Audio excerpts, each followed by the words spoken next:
Hello, everyone. Welcome back to Easy Talk, the podcast where we help you practice natural, everyday English conversations while exploring the most fascinating topics from around the globe. I'm Mike, and this is Jane. Thank you so much for joining us today. We have an absolutely massive episode for you. Today, we're tackling one of the most consequential events of the 20th century, a revolution that changed the Middle East forever and continues to make headlines every single day. We're talking about the Iranian Revolution of 1979. This was not just another political upheaval, it was a seismic event that transformed Iran from a pro-Western monarchy into an Islamic republic. Understanding the Iranian Revolution is essential for anyone who wants to understand modern Iran, Middle Eastern politics, U.S.-Iran relations, and so much of what we see in the news today. Whether you're a student of political science, planning to visit Iran, interested in history, or just trying to make sense of current events, this episode will give you the vocabulary and context you need to discuss the Iranian Revolution with accuracy and intelligence in English. Before we dive in, please hit that subscribe button, it's right down there, and give this video a big thumbs up. It really helps us create more global content like this. And turn on notifications so you never miss our weekly deep dives into countries, cultures, and world-changing events. All right, Mike, are you ready to explore one of the most dramatic revolutions in modern history? Absolutely, Jane. Let's do this. So, Mike, when most people hear Iranian Revolution, what comes to mind? I think most people remember the images, millions of people in the streets, Ayatollah Khomeini returning to Iran, American hostages, women in black chadors. Right, but the revolution was so much more complex than those images suggest. It wasn't just one event, it was a process that unfolded over years. And it wasn't just religious fundamentalists versus the Shah. The revolution brought together an incredibly diverse coalition. Exactly. Communists, nationalists, liberals, Islamists, students, merchants, and ordinary people all united around one goal: overthrowing the Shah. But once the Shah was gone, that coalition fell apart, and the Islamists, led by Khomeini, emerged as the dominant force. That's the key to understanding the revolution. It was a multi-class, multi-ideological movement that got hijacked, some would say, by the most organized and determined faction. And the consequences? They're still unfolding more than 40 years later. The revolution created the Islamic Republic we know today. It led to the hostage crisis that poisoned U.S.-Iran relations for decades. It inspired Islamist movements across the region. It also sent shockwaves through the global economy with oil price spikes, and it fundamentally altered the balance of power in the Middle East. Today, we'll give our listeners all the vocabulary and context they need to discuss this revolution with confidence. Let's start at the beginning. What was Iran like before the revolution? Mike, to understand the revolution, we need to understand what Iranians were revolting against. What was life like under the Shah? Mohammad Reza Pahlavi became Shah in 1941 after his father was forced to abdicate by British and Soviet forces during World War II. So he came to power under foreign occupation. That's not an auspicious start. No, it wasn't.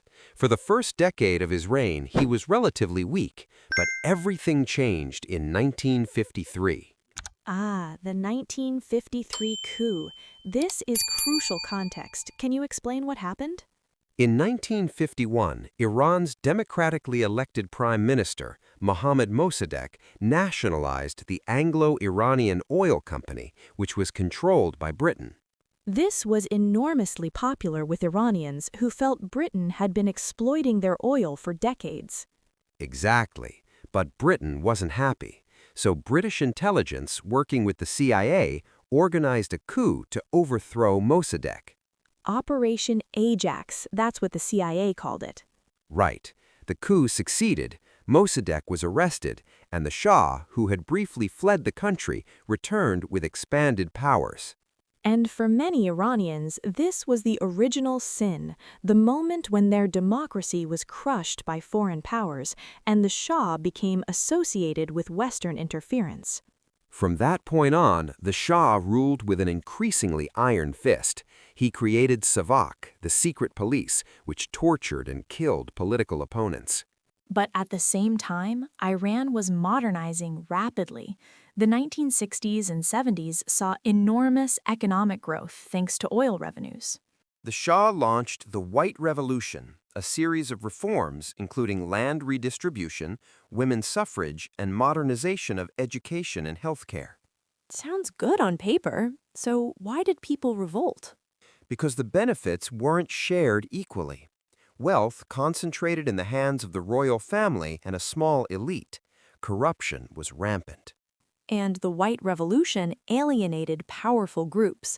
The clergy lost land and influence. Traditional merchants, the bazaris, felt threatened by modernization. Meanwhile, the Shah's secret police crushed all political dissent. There were no free elections, no free press, no independent political parties. So you had this paradox, rapid modernization alongside brutal repression, economic growth alongside massive inequality. And the Shah made a fatal mistake. He became increasingly arrogant and detached from his people. He began referring to himself as King of Kings and acted as if his rule was ordained by God. By the mid-1970s, the opposition was growing, and it found its voice in an unlikely figure, an elderly cleric living in exile. Ayatollah Ruhollah Khomeini. Mike, who was Ayatollah Khomeini, and how did he become the face of the revolution? Khomeini was a Shia cleric who had been critical of the Shah for decades. In 1963, he led protests against the White Revolution and was arrested. His arrest sparked massive demonstrations that were brutally suppressed. Hundreds, maybe thousands, were killed. After his release, Khomeini continued to criticize the Shah. In 1964, he was exiled, first to Turkey, then to Iraq, and eventually to France. So by 1978, he'd been in exile for 14 years. Why was he still relevant? Because his message resonated. Khomeini argued that the Shah was a puppet of America and Israel. He condemned corruption, inequality, and moral decay. But he also offered an alternative, not just political change, but a complete transformation of society based on Islamic principles. His concept was Velayat-e, rule by the Islamic jurist. This was radical. It meant that the ultimate authority should be not an elected parliament, but a religious scholar. Most Iranians didn't fully understand this concept at the time. They just knew Khomeini was a courageous voice opposing the Shah. And from his exile in France, Khomeini gave speeches that were recorded on cassette tapes and smuggled into Iran. Millions listened. The cassette tapes are one of the most fascinating aspects of this revolution. In a country with limited television and heavy censorship, these tapes were revolutionary technology. Khomeini's message was simple and powerful. The Shah must go. We want an Islamic republic. America is the great Satan. By 1978, the stage was set for an explosion.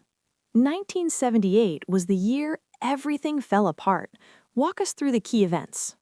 It started in January. An article was published in a Tehran newspaper insulting Khomeini. This sparked protests in the holy city of Qom. And the military fired on the protesters, killing several. That was the spark. According to tradition, 40 days after someone's death, you hold a memorial. So 40 days later, protests erupted again in multiple cities. And again, security forces killed protesters. And 40 days after that, more protests. This cycle continued throughout the year. It's like the protests fed on themselves. Each round of killings created more martyrs, which created more mourners, which created more protesters. By August, the situation was spiraling. A cinema in Abadan was set on fire, killing over 400 people. The government blamed religious extremists, the opposition blamed SAVAK. No one knows for sure who did it, but the fire became a symbol of the regime's brutality. In September, the Shah imposed martial law. On September 8th, troops opened fire on a massive protest in Tehran's Jaleh Square. Hundreds were killed. That day became known as Black Friday. It was a turning point. After that, compromise was impossible. The Shah tried to make concessions. He freed political prisoners, promised free elections, even apologized for past mistakes. But it was too little, too late. By December, during the holy month of Muharram, millions were marching in the streets. The famous slogan, Allahu Akbar, echoed from rooftops every night, a signal that the revolution had taken on an unstoppable religious dimension. In January 1979, the Shah and his family left Iran. Officially, it was a vacation. Everyone knew it was permanent. Mike, this is the iconic moment, Khomeini's return. What happened? On February 1, 1979, Ayatollah Khomeini flew back to Tehran after 14 years in exile. The plane was chartered from Air France. The images are unforgettable. Millions of people lining the streets, cheering, crying, throwing flowers. It was the largest political gathering in human history up to that point. Estimates range from 3 to 5 million people. The entire city of Tehran was paralyzed by the crowds. Khomeini was asked by a journalist, "How do you feel?" His response? Nothing. Some people thought this was strange. How could you feel nothing at such a moment? But Khomeini was signaling that he wasn't driven by personal emotion, only by duty. He immediately went to Behesht Azara Cemetery to speak to the families of martyrs killed in the revolution. His speech was uncompromising. He declared, "I will appoint a government. I will punch this government in the mouth." Meaning the provisional government that the Shah had appointed before leaving. Within days, Khomeini named Mehdi Bazargan as prime minister of a provisional revolutionary government. Now Iran had two governments, the old one and the new one. That couldn't last. In mid-February, fighting broke out between the Imperial Guard and revolutionaries. After 2 days, the military declared neutrality. The monarchy had fallen. On April 1, 1979, after a national referendum, Iran was officially declared an Islamic republic. The vote was overwhelming, 98% in favor. But that referendum didn't ask people what kind of Islamic republic they wanted. That ambiguity would lead to the next phase of the revolution. Mike, the Shah was gone. Now what? The revolutionaries had to build a new system. And this is where the coalition fell apart. Khomeini and his Islamist supporters moved quickly to consolidate power. They created new institutions, the Revolutionary Guards, the Revolutionary Courts, the comites, local revolutionary committees. These institutions were loyal to Khomeini, not to the provisional government. They operated outside normal legal channels. The revolutionary courts began executing officials from the old regime. Hundreds were killed, often after summary trials lasting minutes. The most famous execution was of Amir Abbas Hoveyda, who had been prime minister for 13 years. He was shot by firing squad. Liberals and leftists who had fought alongside the Islamists began to realize they'd made a terrible mistake. In August 1979, an assembly of experts was elected to draft a new constitution. The Islamists dominated. The constitution they wrote enshrined Khomeini's concept of Velayat-e Faqih, rule by the supreme jurist. This gave enormous power to the clergy. The provisional government opposed this. Prime Minister Bazargan resigned in November 1979. By then, another event had occurred that would seal the revolution's fate and poison U.S.-Iran relations forever. The hostage crisis. Mike, this is one of the most famous events in modern Middle Eastern history. What happened? On November 4, 1979, a group of Iranian students stormed the U.S. Embassy in Tehran. They took 52 American diplomats and citizens hostage. Their demand? The United States should return the Shah, who was in New York for medical treatment, to Iran for trial. The students called themselves Muslim student followers of the Imam's line. They were supported by Khomeini, who called the embassy a den of spies. Why did they target the U.S. Embassy specifically? Because of that history we discussed earlier, the 1953 coup. For many Iranians, the embassy symbolized decades of American interference in their country. The hostage crisis lasted 444 days. It dominated American news. Nightly, ABC News broadcast "America held hostage." President Jimmy Carter tried everything: diplomacy, sanctions, even a military rescue mission that failed disastrously in the desert. 8 American servicemen died in that rescue attempt. It was a humiliation for the United States. The hostages weren't released until January 20, 1981, literally minutes after Ronald Reagan was inaugurated as president. Iran had held them for 444 days. The crisis had destroyed Carter's presidency and poisoned American perceptions of Iran for generations. Inside Iran, the hostage crisis served Khomeini's purposes perfectly. It rallied public opinion behind the new regime and allowed him to crush moderates.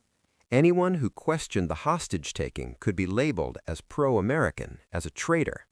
The moderate Prime Minister Bazargan had already resigned. Now the Islamists had complete control. Jane, just as the revolution was consolidating, Iraq invaded. Tell us about that. In September 1980, Saddam Hussein's Iraq invaded Iran.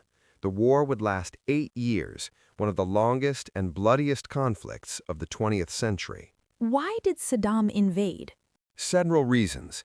He feared the revolution would inspire Iraq's Shia majority to rise up. He wanted to seize oil-rich territory along the border, and he thought Iran was weak and disorganized after the revolution. He was wrong about that last part. Completely wrong. The revolution had unleashed enormous patriotic fervor. Hundreds of thousands of Iranians volunteered to fight, including children as young as 12. The war became a way for the new regime to consolidate power. Khomeini framed it as a holy defense, a battle between Islam and infidels. Iran used human wave attacks, sending waves of poorly armed volunteers across minefields. The casualties were staggering. Estimates vary, but somewhere between 500,000 and 1 million people died on both sides. The war also featured horrific weapons. Iraq used chemical weapons against Iranian soldiers and civilians, with support from Western countries. That's right. The United States and European countries provided intelligence and materials to Iraq, even knowing about the chemical attacks. This created enormous bitterness in Iran that persists today. The war finally ended in 1988 with a UN-brokered ceasefire. Khomeini called it more deadly than poison to accept. Neither side gained anything. The borders were unchanged, hundreds of thousands were dead. Both economies were devastated. But the war had cemented the Islamic Republic. It had survived its greatest test. Jane, let's step back. What were the long-term consequences of the revolution? Domestically, Iran was transformed. The monarchy was gone. In its place was a unique political system, part theocracy, part republic. The supreme leader became the most powerful figure. Below him, an elected president and parliament, but all candidates had to be approved by religious bodies. Women's lives changed dramatically. The hijab became mandatory. Family laws were changed to favor men. Women were pushed out of certain professions. But Iranian women fought back. They continued to work, to study, to organize. Today, women make up over 60% of university students. The revolution also triggered a massive brain drain. Millions of educated Iranians left: scientists, doctors, engineers, artists. The Iranian diaspora grew enormously. Today, millions of Iranians live abroad, maintaining cultural connections while building new lives. Internationally, the revolution changed everything. Iran went from America's closest ally in the region to its greatest enemy. The hostage crisis created a wound that hasn't healed. 45 years later, the U.S. and Iran still don't have diplomatic relations. Iran became a sponsor of revolutionary movements across the region, Hezbollah in Lebanon, Shia groups in Iraq, later Hamas in Palestine. This created a Shia crescent that alarmed Sunni Arab states, particularly Saudi Arabia. The revolution also inspired Islamist movements everywhere. It showed that a seemingly invincible U.S.-backed dictator could be overthrown by popular uprising. That lesson wasn't lost on anyone, from Afghanistan to Algeria to Palestine. Jane, Mike, what do people often get wrong about the Iranian Revolution? The biggest misconception is that it was purely a religious movement. It wasn't. It was a broad coalition that included communists, nationalists, and liberals. Many Iranians who marched against the Shah in 1978 weren't dreaming of an Islamic republic. They wanted democracy and freedom. Exactly. They got something very different. Another misconception, that all Iranians supported the revolution. Many didn't. Millions remained loyal to the monarchy or simply feared what would come next. And after the revolution, millions voted with their feet. The exodus continues to this day. People also misunderstand Khomeini. Some see him as a saint, others as a monster. He was a complex figure, charismatic, ruthless, politically brilliant. He wasn't just a traditional cleric. He understood modern politics, media, and organization. His use of cassette tapes was revolutionary. Another misconception, that the revolution was solely about religion. Economic grievances were just as important. Inequality, corruption, lack of opportunity. The Shah's development model created enormous disparities. When oil prices fell in the late 1970s, the economy contracted and people suffered.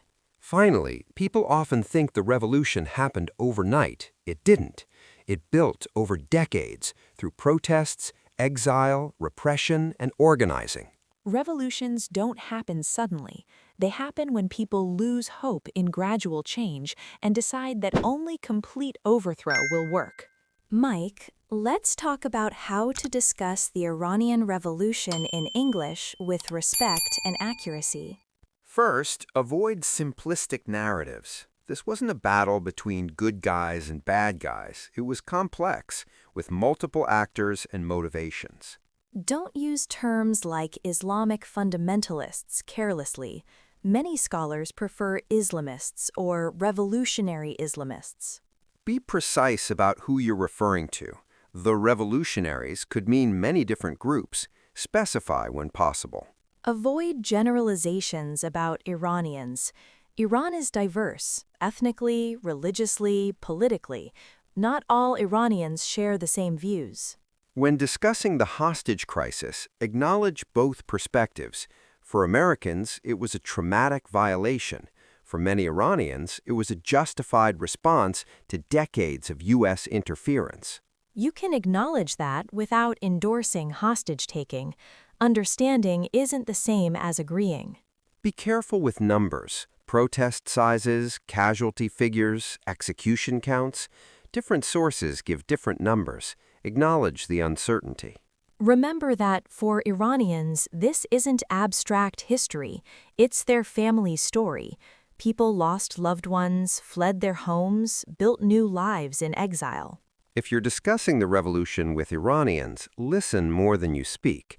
Everyone has a different family experience. And finally, connect the revolution to today. The events of 1979 aren't just history. They're shaping current events in Iran and the Middle East. The woman, life, freedom protests of recent years are directly connected to the revolution and its aftermath. Understanding the past helps us understand the present. All right, everyone. Now it's time for our quick vocabulary review. Here are 10 essential words and phrases to help you discuss the Iranian Revolution in English with confidence. Word number 1. Coup d'état, often shortened to coup. A coup is the sudden, illegal overthrow of a government, usually by a small group. For example, the 1953 coup against Prime Minister Mossadegh was organized by the CIA and British intelligence. Coups are different from revolutions. Coups are typically carried out by insiders, like military officers, while revolutions involve mass popular movements. The 1953 coup is crucial for understanding the Iranian Revolution because it established the Shah's authoritarian rule and created deep resentment toward foreign interference. Word number 2. SAVAK. SAVAK was the Shah's secret police and intelligence agency, known for torture and repression. For example, SAVAK agents monitored political activists and crushed dissent with brutal efficiency. SAVAK was established with help from the CIA and Mossad. It became one of the most feared organizations in the Middle East. Understanding SAVAK helps explain why so many Iranians hated the Shah. They lived in constant fear of surveillance, arrest, and torture. Word number 3. Exile. Exile means being forced to live outside one's native country, usually for political reasons. For example, Ayatollah Khomeini spent 14 years in exile before returning to Iran in 1979. Exile can be voluntary or forced. Khomeini's exile actually helped him. It protected him from the Shah's security forces while allowing him to build his movement from abroad. His exile ended with his triumphant return, which became one of the iconic images of the revolution. Word number 4. Martyr. A martyr is someone who dies for their religious or political beliefs. For example, the protesters killed by security forces became martyrs whose deaths fueled further demonstrations. In Shia Islam, martyrdom has special significance. It's seen as the highest form of sacrifice. The revolution created thousands of martyrs, and their families gained enormous social status. The phrase, "every month is Muharram, every day is Ashura," refers to the Shia tradition of mourning martyrs. Word number 5. Black Friday. Black Friday refers to September 8, 1978, when troops opened fire on protesters in Tehran's Jaleh Square. For example, Black Friday was a turning point that convinced many Iranians that compromise with the Shah was impossible. Estimates of the death toll vary, but the event became a powerful symbol of regime brutality. The name comes from the massive loss of life on that day. It's a reminder of how single events can transform political movements. Word number 6. Islamic Republic. An Islamic republic is a form of government that combines republican institutions with Islamic law. For example, Iran became an Islamic republic after a national referendum in April 1979. In Iran's system, there are elected officials, president, parliament, but all must be approved by religious bodies. Ultimate authority rests with the supreme leader, a cleric. Understanding this term is essential because it describes what the revolution created, something entirely new in political history. Word number 7. Hostage crisis. The hostage crisis refers to the 444-day detention of American diplomats in Tehran from 1979 to 1981. For example, the hostage crisis poisoned U.S.-Iran relations for decades. The crisis began when students stormed the U.S. Embassy and ended minutes after Ronald Reagan became president. It demonetized American news and destroyed Jimmy Carter's presidency. For Iranians, it was justice for the 1953 coup. For Americans, it was an unprovoked attack on diplomats. Word number 8. Velayat-e Faqih. Velayat-e Faqih is Khomeini's concept of rule by the Islamic jurist. For example, the Constitution of the Islamic Republic enshrined Velayat-e Faqih, giving the supreme leader ultimate authority. This concept was radical. It meant that in the absence of the hidden imam, a figure in Shia theology, a qualified jurist should rule. Most Iranians didn't fully understand this concept when they voted for the Islamic Republic. It was imposed after the revolution. Word number 9. Brain drain. Brain drain refers to the emigration of educated and skilled people from their home country. For example, the revolution triggered a massive brain drain as millions of educated Iranians left. Iran lost doctors, engineers, scientists, professors, and artists. The diaspora grew enormously. Brain drain weakens a country's development and represents a loss of human capital. Iran's brain drain continues today, with thousands of young people leaving each year. And word number 10, diaspora. Diaspora refers to a population scattered outside their traditional homeland. For example, the Iranian diaspora maintains strong cultural connections to Iran through language, food, and celebrations. The Iranian diaspora includes millions of people in North America, Europe, Australia, and elsewhere. Many left after the revolution, but others left earlier or later. Diaspora communities often preserve traditions that evolve differently from the homeland. So those are our 10 essential terms: coup, SAVAK, exile, martyr, Black Friday, Islamic Republic, hostage crisis, Velayat-e Faqih, brain drain, and diaspora. Use these words with precision and cultural awareness, and you'll be able to discuss the Iranian Revolution with confidence. Wow, Jane, we covered so much ground today. From the 1953 coup to Khomeini's return, from Black Friday to the hostage crisis, from the Iran-Iraq war to the long-term consequences. We explored the complex causes of the revolution, the diverse coalition that brought it to power, and the ways it was transformed after victory. We learned that the revolution wasn't just about religion. It was about economics, politics, identity, and decades of foreign interference. And we discussed how to talk about these events respectfully and accurately, avoiding stereotypes and simplistic narratives. Now it's your turn to engage. Here's our question of the day. What aspect of the Iranian Revolution do you find most surprising or most interesting, and how do you see its effects in today's news? Or if you're Iranian, especially if your family lived through the revolution, we'd love to hear your perspective. How is this history remembered in your family? Share your thoughts in the comments below.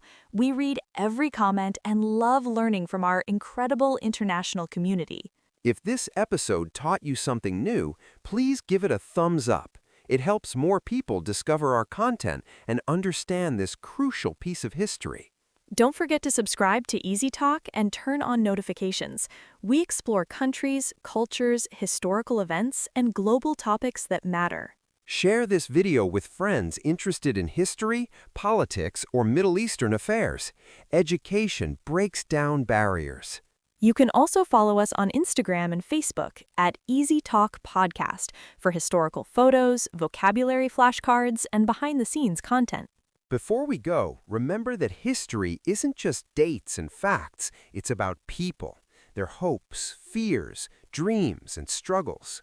The Iranian Revolution involved millions of real people who believed they were building a better future. Some were disappointed, some were vindicated, all were changed. Understanding their stories helps us understand our own world, because the revolution's consequences are still unfolding. When you read news about Iran today, about protests, about nuclear negotiations, about regional conflicts, remember this history. It didn't start in 1979. It started much earlier. And it continues to shape everything. Thank you so much for joining us on this journey through one of the 20th century's most consequential events. Keep practicing your English, keep learning about the world, and keep approaching history with curiosity and openness. I'm Jane. And I'm Mike, and this has been Easy Talk. See you next time. Keep questioning, keep learning, keep exploring. Goodbye, everyone.